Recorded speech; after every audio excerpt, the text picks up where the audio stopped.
जानकारी है कि कैसे ऑनलाइन रजिस्ट्रेशन करना पड़ता है मोबाइल पे ही सब? जी ना सर। मोबाइल पे रजिस्ट्रेशन करवाना पड़ता है ऑनलाइन, तो कुछ जानकारी है? मोबाइल चलाते हैं? मैं मोबाइल पे सर।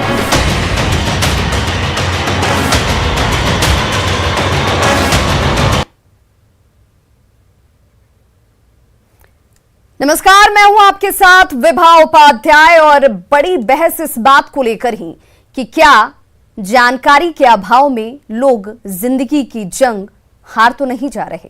कोरोना से जंग जीतनी है तो जल्द से जल्द टीका लगवाना होगा, लेकिन टीका लगेगा कैसे, यह सवाल बना हुआ है। और यह सवाल इसलिए क्योंकि बिहार के ज्यादातर ग्रामीण इलाके ऐसे हैं जहां के ग्रामीणों के पास स्मार्टफोन नहीं है, ग्रामीण टेक्नोलॉजी से बेखबर हैं और इस वजह से वो रजिस्ट्रेशन नहीं करा पा रहे।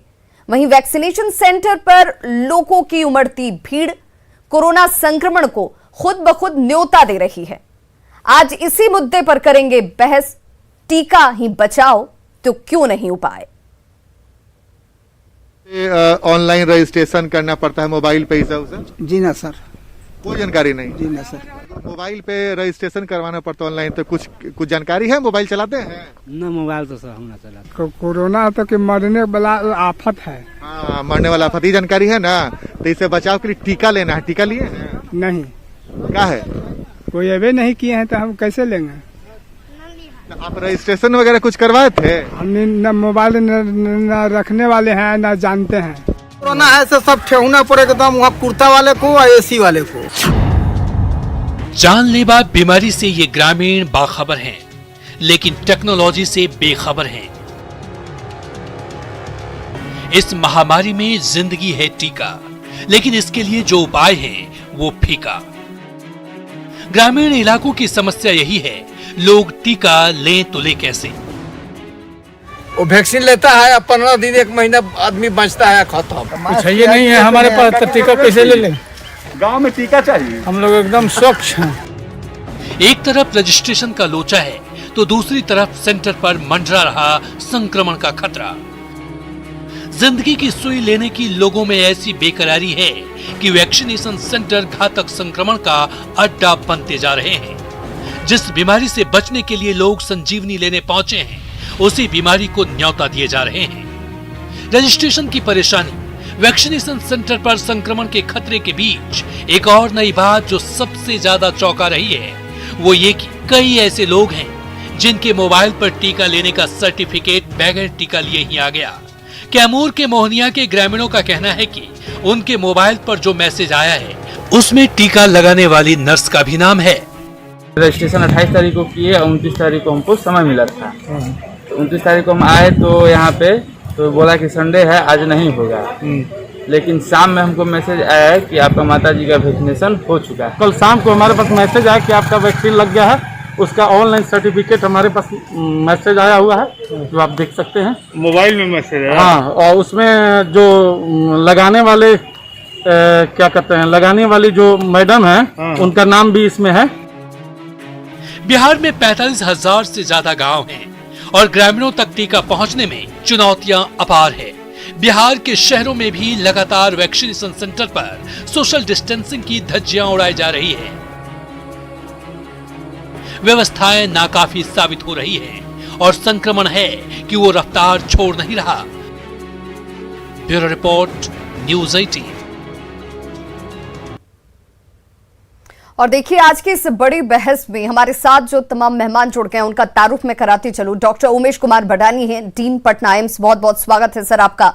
शिल्पी भूमिका समाज सेवी है, आपका भी बहुत स्वागत मैम। और अभिषेक झा, जेडीयू प्रवक्ता, आपका भी बहुत स्वागत। साथ ही साथ संजीव कर्मवीर हैं, कांग्रेस प्रवक्ता, सर आपका भी बहुत स्वागत।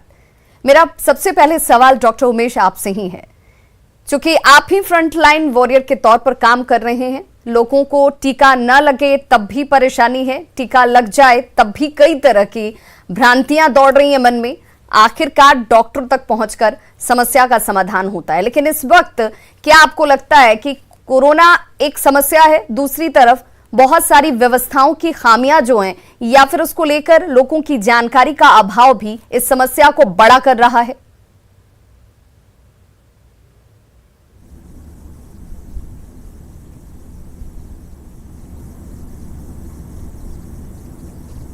जी,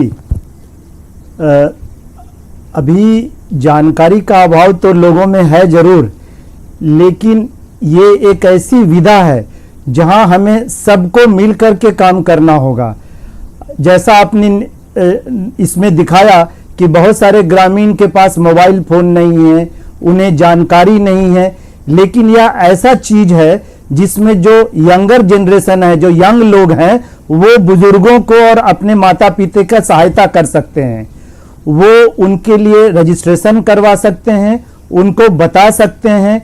हमारा युवा वर्ग सभी को आज जानकारी है कि मोबाइल कैसे इस्तेमाल करना है, उसमें कैसे रजिस्ट्रेशन कराना है, और टीका के लिए इसके रजिस्ट्रेशन कराने के बाद हमें सेंटर जो अलॉट होता है वहां जाकर के टीका लगाना है।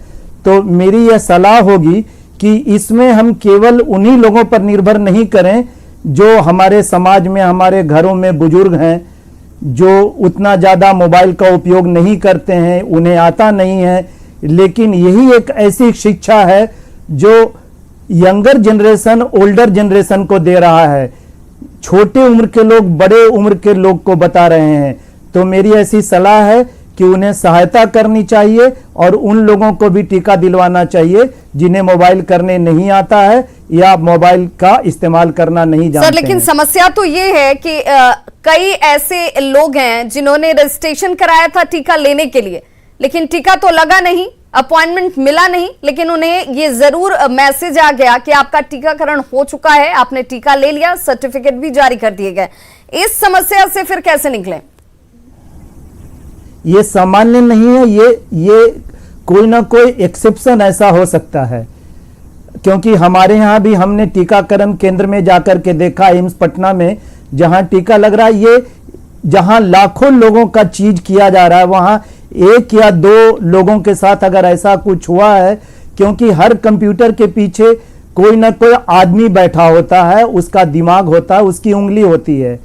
तो अगर इस तरह का कोई गलती हो भी गया हो तो इसको जहां पर उनका रजिस्ट्रेशन है वहां जाके बताएं और वहां उनकी ये परेशानी दूर कर दी जाएगी। जहां लाखों करोड़ों लोगों का काम किया जा रहा है, वहां एक या दो लोगों की परेशानी को हम सामान्य परेशानी नहीं बोल सकते हैं। एक्सेप्शनल केसेस मानकर हम इसे लेकर चलें, क्योंकि ये कुछ लोगों के साथ मानवीय भूल हो सकती है और इस वजह से इस तरह की परेशानी सामने आ सकती है। शिल्पी भूमिका, क्या इस वक्त ग्राउंड लेवल पर लोगों को जानकारी के तौर पर जितनी इंफॉर्मेशन होनी चाहिए थी, क्योंकि कई लोग ऐसे हैं जिनके पास एंड्रॉयड फोन नहीं है, कई लोगों को इस बात की जानकारी नहीं है कि वो कैसे कोविन ऐप में जाएं, कैसे उससे लॉगिन करें, कैसे उसमें अपने डेटा को फिल करें, फिल करने के बाद वो अपने सेंटर का चयन कैसे करें। ये तमाम परेशानियां इस वक्त लोगों के और ग्रामीण क्षेत्रों में ज्यादातर लोगों को देखने को मिल रही हैं। क्या इस लेवल पर, ग्रास रूट लेवल पर काम कम रह गया लोगों की जानकारी को लेकर? जी बिल्कुल, मुझे लगता है कि अभी भी ग्रामीण क्षेत्रों में स्मार्टफोन तक एक्सेस लोगों का नहीं है, और अगर एक्सेस है भी तो मुझे लगता है कि घर में जो युवा वर्ग है वो उनकी दिलचस्पी नहीं है कि उनको गाइड कर सके। तो अभी के समय बहुत ज़रूरी है कि खासकर ग्रामीण इलाकों की क्या बात करें, मुझे लगता है कि शहरों में भी अगर आप इसका सर्वे कराएं तो कई लोगों को पता ही नहीं है कि ऐसा कोई पोर्टल है जिसमें जाके आप रजिस्ट्रेशन करा सकते हैं। दूसरी बात जो सबसे बड़ी समस्या के रूप में हम देख सकते हैं इस वैक्सीनेशन को लेके, वो है भ्रम। तो मैं गुजारिश करूंगी कि वैक्सीनेशन को लेकर आज वो वक्त नहीं है कि आप क्षेत्रवाद या जातिवाद या धर्म के आधार पर राजनीति करें, क्योंकि हम लोग ग्राउंड लेवल पे लोगों से बातचीत करते रहते हैं, लोगों का ये रिएक्शन सुन के बड़ा ही आश्चर्य लगता है कि धर्म के आधार पर भी वैक्सीनेशन को लेके अलग अलग सोच बने हुए हैं कि हमें वैक्सीनेशन का जरूरत नहीं है, या वैक्सीनेशन हम लेंगे तो हमारी इम्यूनिटी डाउन हो जाएगी, हमारी मर्दांगी डाउन हो जाएगी, या फिर हमारे धर्म के खिलाफ होगा। तो इस तरह की भ्रांतियां जब फैलेगी तो कहीं ना कहीं एक बहुत बड़ी फाइट है, बहुत बड़ी चुनौती है हमारे लिए। दूसरी बात मैं जरूर गुजारिश करना चाहूंगी कि जब आपके यहाँ बच्चा जन्म लेता है तो आप वैक्सीनेशन कराते हैं, तो आप इस तरीके से क्यों नहीं सोच सकते। आज मैंने न्यूज में देखा कि अमेरिकन गवर्नमेंट ने, US federal vaccine advisory committee ने एक रिकमेंडेशन जारी किया है जिसमें 12 से 15 साल के बच्चों को भी वैक्सीनेशन के लिए वो प्रमोट करने जा रहे हैं। और कनाडा मुझे लगता है कि पहला ये देश है जो उम्र सीमा को 12 से लेके चल रहा है। तो ऐसे देश जब छोटे बच्चों पे ट्रायल करके और वैक्सीनेशन के फेज में पहुंच चुके हैं, तो हमारा देश बहुत पीछे है। हमें कहीं ना कहीं हम और आपको बिल्कुल इस वक्त जरूरत ये है कि इसे युद्ध स्तर पर किया जाए, ताकि आप ज्यादा से ज्यादा लोगों को वैक्सीनेट कर पाएं, ताकि हम अभी पहले और दूसरे इस कोरोना के फेज में इस तरीके से त्राहिमाम कर रहे हैं, तीसरा फेज की नौबत ना आए, या फिर अगर वो पहुंचता भी है तो उससे हम कैसे अपने आप को प्रोटेक्ट कर सकते हैं, बचा सकते हैं। अभिषेक झा, जेडीयू प्रवक्ता, हमारे साथ जुड़ चुके हैं। अभिषेक, आपका बहुत बहुत स्वागत।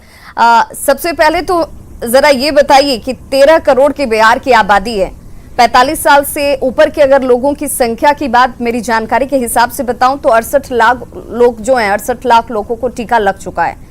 लेकिन 18 से 40 साल की उम्र के लोगों की संख्या तकरीबन 4 करोड़ 38 से 39 लाख के आसपास है।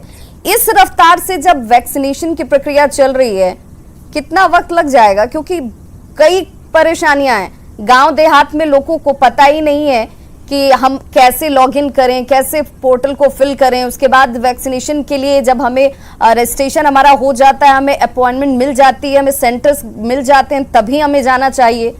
तस्वीर तो आप भी देख रहे होंगे, क्या है सेंटर्स के हालात जहां पर टीका लग रहा है।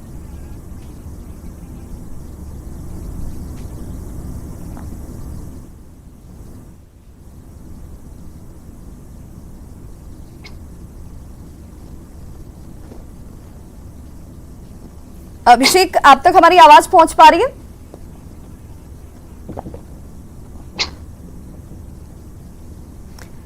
तो लगता है हमारी आवाज अभिषेक झा तक नहीं पहुंच पा रही है। हम उनसे जुड़ने की कोशिश करेंगे और पूछेंगे कि इस वक्त चूंकि यही उपाय है, देखिए हमने अपने इस पूरे सेशन की बात कर लीजिए और बहस बिहार की जिस विषय पर इसे केंद्रित रखा है यही कि अगर यही उपाय है जीवन बचाने का, तो इसे लेकर व्यवस्थाएं इतनी ढीली क्यों नजर आती है, लोगों को जानकारी क्यों नहीं है। हमारे साथ संजीव कर्मवीर जुड़े हुए, कांग्रेस प्रवक्ता। संजीव जी, पार्टी पॉलिटिक्स से इतर एक आम नागरिक के तौर पर, बिहार वासियों की शुभचिंतक के तौर पर, बिहार वासी होने के नाते के तौर पर क्या होना चाहिए था? क्योंकि अगर सब कुछ सही हो रहा होता तो लोगों को परेशानी नहीं होती। जो भीड़ इस वक्त टीकाकरण केंद्र पर नजर आती है वो तो स्प्रेडर के तौर पर दिख रही है कि अगर गांव-गांव में आज लोग इसके संक्रमण के शिकार हो रहे हैं तो उसके पीछे कहीं कुछ तो खामी है। हेलो, अरे तो कुछ थोड़ी देर बाद फोन कर ध्यान दीजिएगा। तो संजीव कर्मवीर, आप तक हमारी आवाज पहुंच पा रही है? किसी और को फोन करना पड़ा था बार-बार।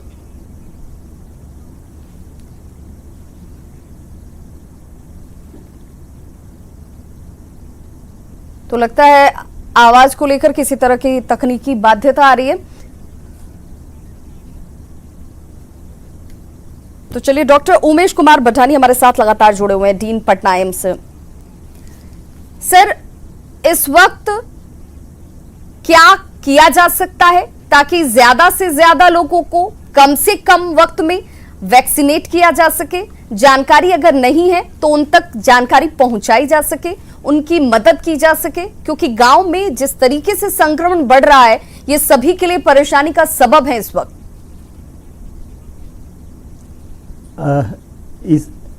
इसमें हर लोगों को मिलकर के काम करना होगा। सरकार को भी विभिन्न प्रचार माध्यम से लोगों को बताना होगा कि वैक्सीन लेना जरूरी है और वह सरकार प्रयास कर भी रही है। आप लोग पत्रकार लोग टीवी के माध्यम से, समाचार पत्रों के माध्यम से इस चीज की जानकारी मैं रोज देख रहा हूं कि मिल रही है लोगों को।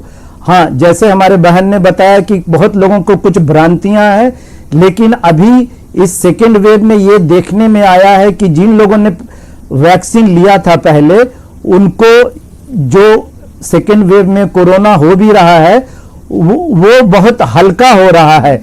यहां तक कि हमारे एम्स में भी 400 लोग पॉजिटिव हुए हैं, लेकिन लगभग सब लोग कोरोना का टीका लिए थे, तो उसमें से किसी को भी अस्पताल में भर्ती होने का जरूरत नहीं पड़ा। तो हम इसको 3 तरीके से लोगों को बता सकते हैं। आपस में बात करके, जिनको जानकारी नहीं उनको बताएं, समाचार पत्रों के माध्यम से, सोशल आजकल जो व्हाट्सएप फेसबुक है उनके माध्यम से भी हम बता सकते हैं, बहुत लोग देखते हैं। और गांव में जिनको जानकारी है वो कम से कम ये सोच लें सुबह से कि हम 10 लोगों को इसके बारे में बताएंगे, तो धीरे धीरे करके हर 10 आदमी अगर 10 आदमी को बताएगा तो एक समय ऐसा आएगा कि बहुत लोगों को इसकी जानकारी होगी। बिल्कुल, यानी सोशल डिस्टेंसिंग का पालन जरूर कीजिए, लेकिन सोशल बने रहिए। फिजिकल डिस्टेंसिंग बनाकर सोशल इस वक्त लोगों की मदद की जरूरत है। अभिषेक झा हमारे साथ जुड़ गए हैं, जेडीयू प्रवक्ता। अभिषेक, आप तक हमारी आवाज पहुंच पा रही है? हाँ, पहुंच पा रही है, अभी आपकी आवाज मिल रही है। चलिए अभिषेक, मेरा सवाल ये कि आप भी तस्वीरों के जरिए हर रोज देख रहे होंगे, हम भी ग्राउंड पर क्या हालात हैं वो दिखाते हैं, इसलिए ताकि अगर उसमें खामी है तो दुरुस्त किया जा सके। आपके लिए भी ये परेशानी का विषय होंगी कि जिस तरीके से लंबी कतारें या यूं कह लें कि धक्कम धुक्की हो रही है, वहां पर इस कदर लोग उमड़ जा रहे हैं वैक्सीन सेंटर पर, जैसे आज ही वैक्सीन लगेगा, कल दूसरे दिन शायद ये न मिल पाए। ये हालात क्यों हैं और ग्रामीण क्षेत्रों के लिए सरकार के पास प्लान क्या है?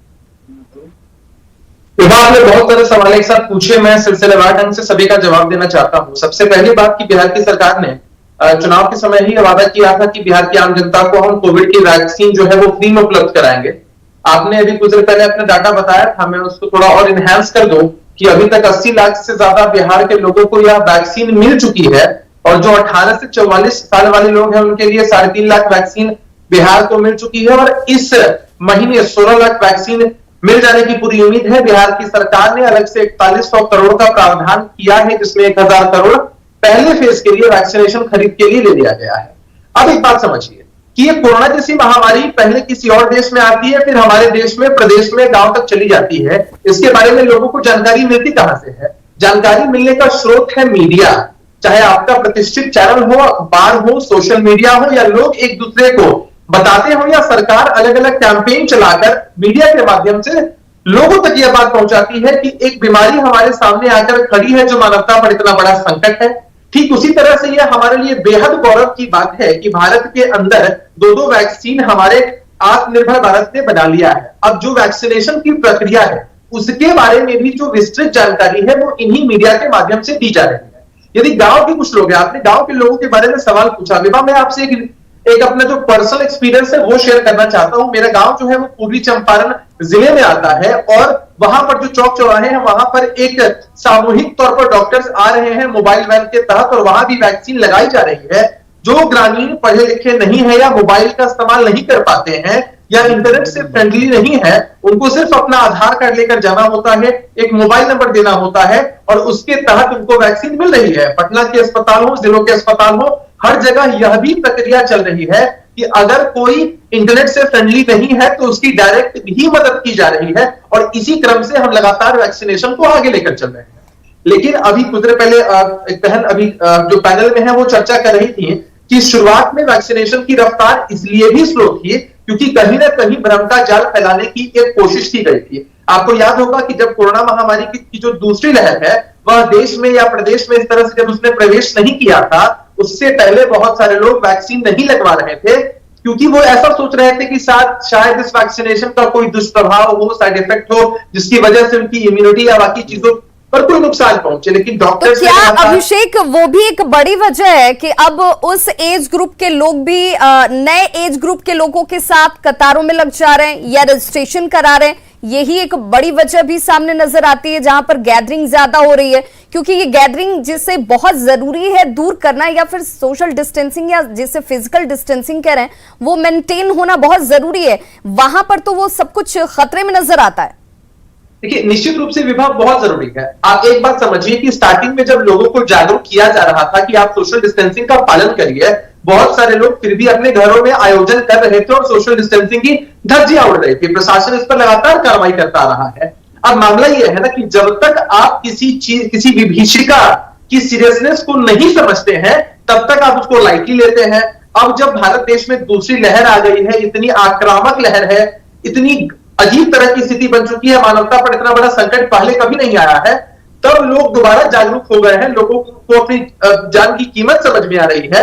और बहुत सारे लोग जो कि अन्य तरह के भ्रांतियों में पड़कर फंसकर पहले नहीं अभिषेक, इस पर अभी भी बहुत ग्रास रूट लेवल पर काम करने की जरूरत है। हम वो लगातार बाइट्स भी चला रहे हैं, उन गांवों तक भी हमारे रिपोर्टर्स पहुंच रहे हैं, उन परिस्थितियों में जाकर रिपोर्टिंग भी कर रहे हैं जहां पर लोग इस बात के साथ बड़े निश्चिंत होकर बैठे हुए हैं कि कोरोना जैसी कोई बीमारी नहीं है। वैक्सीनेशन लेने के बाद वो बीमारी के शिकार हो जा रहे हैं और उसके बाद लोगों की जान चली जा रही है। ये कैसे दूर होगा, ये भी बहुत जरूरी हो जाता है। फिलहाल संजीव कर्मवीर हमारे साथ जुड़ गए हैं, कांग्रेस प्रवक्ता। संजीव, आपसे मेरा सवाल होगा। संजीव, मैं वापस लौटूंगी अभिषेक। संजीव कर्मवीर, मेरा आपसे सवाल है, सिर्फ एक बिहारी होने के नाते, आम नागरिक होने के नाते आपको क्या लग रहा है, क्या इस वक्त किन व्यवस्थाओं को दूर करने की, बेहतर करने की, खामियों को दूर करने की जरूरत है जिससे ये वैक्सीनेशन की प्रक्रिया बेहतर हो सके, तेज हो सके, जिसे इस वक्त प्राथमिकता के तौर पर सरकार को अपनाना चाहिए, करना चाहिए? देखिए, सबसे बड़ी बात है कि हमारे भारतीय सभ्यता संस्कृति में ये सिखाया जाता है कि हमें उम्मीद बेहतर से बेहतर करना चाहिए परिस्थितियों की, लेकिन तैयारी बद से बदतर परिस्थितियों की करनी चाहिए, जिसका हमारे राज्य में भी और केंद्र सरकार के कारण, जो डबल इंजन सरकार है या नरेंद्र मोदी सरकार है, जब देश के पार्लियामेंट के standing committee of parliament of health का 2020 के अप्रैल में और नवंबर में रिपोर्ट आया था कि अबर जो कोरोना का लहर आने वाला है उसका तीव्रता कई गुना रहेगा, उससे प्रभावित लोगों की संख्या बहुत अधिक चले जाएगी। दूसरे एक सर्वे में बताया गया था कि अबर जो कोरोना से लोग प्रभावित होंगे, हमारे देश के लोग, वो 30 करोड़ के आसपास आ जाएगी। भारत में कोरोना का दूसरी लहर का पीक आने से 4 महीना 6 महीना पहले विश्व के कई देशों में आ गया था। कांग्रेस पार्टी के विधान पार्षद प्रेमचंद मिश्रा जी ने कार्य स्थगन का इस मुद्दे पर प्रस्ताव लाने का भी प्रस्ताव दिया था मार्च के सत्र में बिहार विधान परिषद में। संजीव जी, अभी क्या करें? अपना पीठ थपथपाने का काम किया। मंगल पांडे जी और मुख्यमंत्री जी ने अभी क्या कर रहे हैं संजीव जी? 99% रिकवरी हो गया। चलिए, ये राजनीति की बात नहीं करेंगे, आज आम पब्लिक के लिए ये शो है। आम पब्लिक देख रही है, सुन रही है, वो जानना चाहती है कि चलिए कुछ खामी है तो हमारे रिप्रेजेंटेटिव बैठे हैं, वो समझेंगे हमारी परेशानियों को और उसे दूर करने का रास्ता सुझाएंगे। इसके लिए ये प्रोग्राम है। संजीव जी, क्या किया जाए? राजनीति या सियासत करना कहते हैं, उसे हम लोकतंत्र में चुने हुए सरकार के जनप्रतिनिधियों की विफलताओं पर उत्तरदायित्व और जवाबदेही तय करना मानता हूं। चलिए, राजनीति करना नहीं है। बहुत सही है संजीव जी। अब आम पब्लिक क्या करे? आम पब्लिक क्या करे? चलिए, आपकी बात मैं मानती हूँ, आप ध्यान आकृष्ट करा रहे हैं, खामियों के ऊपर प्रहार कर रहे हैं, उससे पॉइंट आउट कर रहे हैं, बहुत सही है। संजीव जी, आम पब्लिक से मेरा हाथ जोड़ के विनम्र निवेदन है कि वो ज्यादा से ज्यादा कोरोना के जो गाइडलाइंस है उसका पालन करें। आज भी हम पेपर में, आज के समाचार पत्रों में देखे हैं, प्रमुख समाचार पत्रों में, कि अंटा घाट पर बेतहाशा भीड़ है, मास्क का प्रयोग नहीं किया जा रहा है, कई जगह पर सांस्कृतिक कार्यक्रम आयोजित किए जा रहे हैं। तो हम आम लोगों से, बिहार के सभी भाइयों से, बहनों से मेरा निवेदन होगा कांग्रेस पार्टी की तरफ से कि कोरोना गाइडलाइंस का पालन करे, ये उनके हित में है। और बिहार सरकार अभी भी समय रहते कोरोना का वैक्सीन का जितना भी हो सकता है वैक्सीनेशन को बढ़ाए और ज्यादा से ज्यादा लोगों को ऑक्सीजन पहुंचाने का काम करे। आज भी पटना में और बिहार के कई जिलों में ऑक्सीजन की कालाबाजारी हो रही है, जबकि ऑक्सीजन के कारण हमारे लोग दम तोड़ रहे हैं और मौत का ग्रास बन रहे हैं। इस पर बिहार सरकार को नियंत्रण करना चाहिए। 1 महीना हो गया लेकिन फिर भी 50,000 रुपए, 30,000 रुपए ऑक्सीजन गैस का सिलेंडर बिक रहा है। एम्बुलेंस के लोग मनमाने दर पर किराया ले रहे हैं और एम्बुलेंस का किराया तय कब हुआ बिहार सरकार के द्वारा? संजीव जी, 1 महीना से ऊपर बीत गया, पिछले 2-3 दिन पहले एम्बुलेंस का किराया तय किया गया है। संजीव जी, हम अपने विषय पर वापस आ जाते हैं। देखिए, वैक्सीन को लेकर के लोग कई तरह के डायलेमा वाली स्थिति में हैं। उन्हें पता नहीं है कि क्या हम बिना रजिस्ट्रेशन के जा सकते हैं, क्या रजिस्ट्रेशन करा लिए, क्या वही लोगों को सिर्फ जाना है, क्या हमें किन प्रूफ्स के साथ वहां पर पहुंचना है? मेरा एक बहुत सीधा सा सवाल है संजीव जी, राजनीतिक पार्टियों की एक लंबी चौड़ी फौज होती है, एक बहुत बड़ी उनके कार्यकर्ताओं की कतार होती है जो कि चुनाव के दौरान तो नजर आती है, लेकिन ऐसी विभीषिका के दौरान, ऐसी जब आपदा आ जाए इस तरीके की कि जिसमें सभी हाहाकार कर रहे हो, क्या ये उत्तरदायित्व पार्टी के तौर पर कार्यकर्ताओं के जरिए, लोगों तक जागरूकता के जरिए नहीं पहुंचनी चाहिए थी? हाँ, बिल्कुल पहुंचनी चाहिए थी, लेकिन हम पार्टी हित से ऊपर उठ की बात कर रहे हैं। कोरोना में कोई राजनीतिक सियासत नहीं होनी चाहिए। आज जो सबसे ज्यादा बढ़ के किसी एक क्षेत्रीय दल के नेता पप्पू यादव जी काम कर रहे थे, उसके साथ सरकार ने क्या रवैया अपनाया। आज हमारे यूथ कांग्रेस के राष्ट्रीय अध्यक्ष और हरियाणा के सांसद दीपेंद्र हुड्डा जी पर क्या कहा जा रहा है कि ये लोग ऑक्सीजन की व्यवस्था कहां से कर रहे हैं, रेमडेसिविर की व्यवस्था कहां से कर रहे हैं। इन पे जांच बैठनी चाहिए, इन पर FIR होनी चाहिए। चलिए, हमें जब प्यास लगती है तब हम कुएं की खुदाई करने की शुरुआत करते हैं। ये बड़ी दुखद स्थिति नजर आती है। शिल्पी भूमिका हमारे साथ हैं, समाजसेवी। शिल्पी, चूंकि आप ग्राउंड लेवल पर काम करती हैं, ग्रास रूट लेवल पर काम करती हैं, आपके लिहाज से इस वक्त सबसे बड़ी चुनौती क्या है? और उस परेशानी को सिर्फ टीकाकरण के दृष्टिकोण से नहीं, मैं पूरी व्यवस्था और सिस्टम के दृष्टिकोण से समझना चाहती हूं कि क्या काम प्रायोरिटी लेवल पर होना चाहिए था और अभी भी उसे दुरुस्त किया जाना चाहिए। 2 ऐसे विषय। जी बिल्कुल, और जैसा कि मैं भी ये बात जरूर कहना चाहती थी कि जब चुनाव का दौर होता है राज्य में, तो करोड़ों कार्यकर्ता सड़कों पे होते हैं और उसी ग्रामीण इलाकों में लोगों को कन्विंस कर रहे होते। जनता पूछती है कि कहां है वो करोड़ों कार्यकर्ता? आज क्यों नहीं जागरूकता के लिए वो गांव-गांव टोलों में जा रहे हैं? क्यों नहीं लोगों तक वो पहुंच बनाने की कोशिश कर रहे हैं जो वोट मांगने के लिए जाया करते थे धूप में? आज कहां है वो सारे लोग? आपने बहुत अच्छा कहा, सभी राजनीतिक पार्टी को अगर देखा जाए तो करोड़ों कार्यकर्ता है हर राजनीतिक पार्टी के पास, लेकिन अब आज अगर आप सवाल पूछिएगा तो आज भी वो टीकाकरण को लेके राजनीति करने से बाज नहीं आ रहे। कहीं ना कहीं ये राजनीति करना ही इस टीकाकरण के मुहिम को पीछे किया हुआ। मैं फिर से गुजारिश करती हूं, आज वक्त नहीं है, आज बात से काम नहीं चलेगा। आप राजनीति ना करें, क्योंकि युद्ध स्तर पर कहीं ना कहीं अगर देश को बचाना है, राज्य को बचाना है, गांव को बचाना है, तो ग्रामीण इलाके से शुरुआत करनी होगी। क्योंकि आज भी ग्रामीणों को यह नहीं पता कि रजिस्ट्रेशन कहां से शुरुआत करे, कौन हेल्प करे, और अगर रजिस्ट्रेशन होता भी है तो वो जाए कहां, और अगर जाए तो सोशल डिस्टेंसिंग का पालन करते हुए वो कैसे टीकाकरण करे, क्योंकि इस तरह की भ्रांतियां बहुत तेजी से है। बिल्कुल, और भ्रांतियों का असर ये है कि देखिए, जब 45 साल से ऊपर के लोगों के लिए वैक्सीनेशन की शुरुआत हुई थी, उस दौरान लोग इस टीके से भाग रहे थे। आज यही टीका संजीवनी है, यही टीका जीवनदायिनी भी है। और देखिए, जो भीड़ आज टीकाकरण सेंटर पर पहुंच रही है, एक तरफ लोगों की सजगता नजर आती है, दूसरी तरफ बीमारी और कोरोना को आमंत्रण जैसी तस्वीर भी नजर आती है। डॉक्टर उमेश कुमार, 6 करोड़ 45 लाख टीका का डॉक्टर उमेश कुमार बटानी हमारे साथ जुड़े हुए हैं। डॉक्टर उमेश, चूंकि आप उस पेशे से जुड़े हुए हैं जो अल्टीमेटली लोगों को जीवन दान देता है और बाकी तमाम चीजें इससे इतर हो जाती हैं, मैं आपसे जानना चाहूंगी कि लोगों के अंदर अभी बहुत तरह की भ्रांतियां हैं, बहुत तरह के सवाल दौड़ रहे हैं मन में कि क्या हम टीका लेंगे तो कहीं बीमार नहीं हो जाएंगे, कहीं इसकी वजह से हमें कहीं दूसरी परेशानी तो नहीं होगी। कई लोगों के उदाहरण भी लोग गिनाने लग रहे हैं कि गांव में देखिए फलना की मौत हो गई, चिल्ला को ये हो गया। कैसे इसे दूर किया जाए ताकि वो बूढ़े बुजुर्ग भी टीका के लिए सामने आए जो इससे अब तक डर रहे हैं? देखिए, इसमें सबसे बड़ी बात है कि सही जानकारी का होना, और सही जानकारी का होना 2 ही तरह से मिल सकता है।